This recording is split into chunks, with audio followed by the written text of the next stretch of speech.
कानपुर से पहले पीएम मोदी बिहार में थे। बिहार वह धरती है जहां से पीएम मोदी ने पहलगाम हमले के बाद सबसे पहले बदले का ऐलान किया था। आतंकियों को मिट्टी में मिलाने की कसम खाई थी और जब ये कसम पूरी हुई तो पीएम मोदी एक बार फिर से जब बिहार पहुंचे तो एक और बड़ा ऐलान कर दिया। देखिए रिपोर्ट। बिहार की धरती पर मैंने कहा था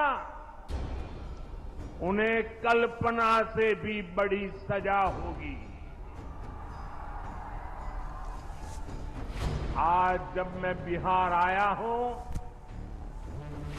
तो अपने वचन पूरा करने के बाद आया हूं। पीएम मोदी की कथनी और करनी का ये उदाहरण हिंदुस्तान के इतिहास में दर्ज हो चुका है।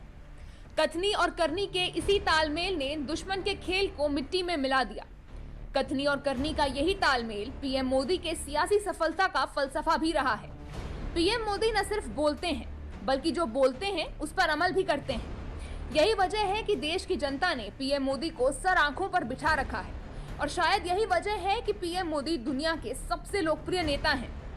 अभी पहलगाम में जम्मू कश्मीर में आतंकी हमला हुआ था। हमारे कितने निर्दोष नागरिक मारे गए। इस जघन्य आतंकी हमले के बाद एक दिन के बाद मैं बिहार आया था और मैंने बिहार की धरती से देश को वादा किया था, वचन दिया था। बिहार की धरती पर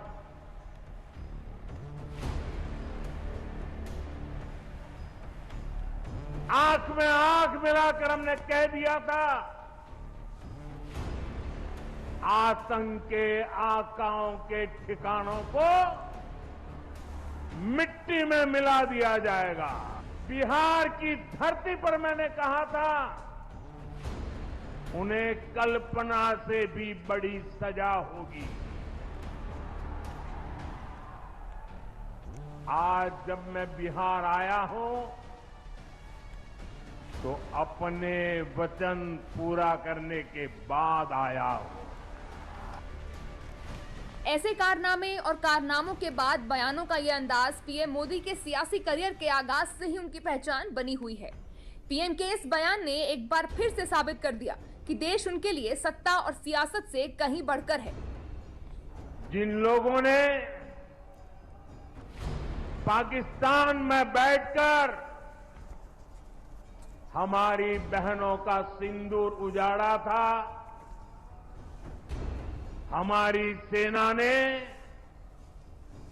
उनके ठिकानों को खंडहर में बदल दिया है।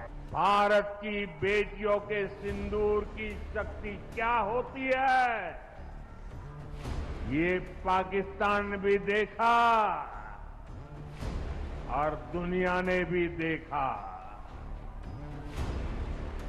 जिस पाकिस्तानी सेना की छत्र छाया में आतंकी खुद को सुरक्षित मानते थे,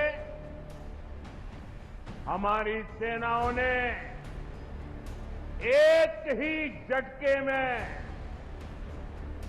उनको भी घुटनों पर ला दिया। पाकिस्तान के एयरबेस, उनके सैन्य ठिकाने हमने कुछ ही मिनट में तबाह कर दिए।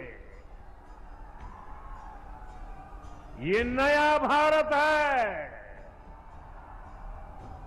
ये नए भारत की ताकत है।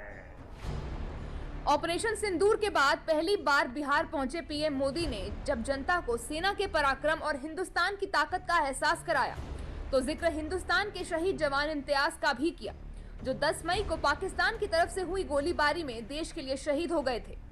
और पीएम मोदी ने इशारों इशारों में पाकिस्तान को हिदायत भी दे दी है। 10 मई को सीमा पर बीएसएफ सब इंस्पेक्टर इम्तियाज शहीद हो गए थे। मैं बिहार के इस वीर बेटे को आदरपूर्वक श्रद्धांजलि देता हूं। बिहार की धरती से फिर दोहराना चाहता हूं,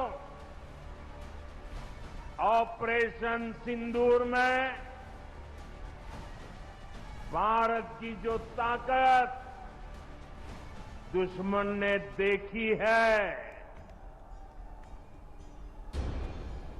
लेकिन दुश्मन समझ लें ये तो हमारे सर्कस का केवल एक ही तीर है। आतंकवाद के खिलाफ भारत की लड़ाई न रुकी है न थमी है। आतंक का फन अगर फिर उठेगा तो भारत उसे बिल से खींचकर कुचलने का काम करेगा। ऑपरेशन सिंदूर की सफलता के बाद पीएम मोदी फिर से विकास की पिच पर इन दिनों ताबड़तोड़ बैटिंग कर रहे हैं। बिहार पहुंचकर न सिर्फ दुश्मन को हिदायत दी, बल्कि बिहार के लोगों को बड़ी सौगात भी दी। पीएम मोदी ने विक्रमगंज से बिहार में 48,500 करोड़ रुपए की कई परियोजनाओं की शुरुआत की। इन परियोजनाओं में से 7,000 करोड़ रुपए की योजनाओं का उद्घाटन हुआ और 41,500 करोड़ की परियोजनाओं का शिलान्यास हुआ। इनमें हवाई अड्डे, बिजली परियोजना और एक्सप्रेसवे जैसी योजना शामिल हैं। इन योजनाओं से बिहार की अर्थव्यवस्था को गति मिलने का अनुमान है। पीएम मोदी ने बिहटा में बनने वाले एयरपोर्ट का भी शिलान्यास किया। इसके लिए 542 करोड़ रुपए का आवंटन किया गया है। गुरुवार शाम को पीएम मोदी ने पटना एयरपोर्ट में नए टर्मिनल का उद्घाटन किया था। इसके निर्माण पर 1200 करोड़ रुपए की लागत आई है। बिहार में अगले साल विधानसभा के चुनाव भी होने हैं, लिहाजा पीएम मोदी के इस दौरे ने सियासी गलियारों में हलचल भी बढ़ा दी है। फिलहाल ये सियासत तो आगे भी जारी रहेगी, लेकिन ये जो विकास की नींव पीएम मोदी ने बिहार में रखी है, इसी नींव पर विकसित भारत की दीवार तैयार होगी।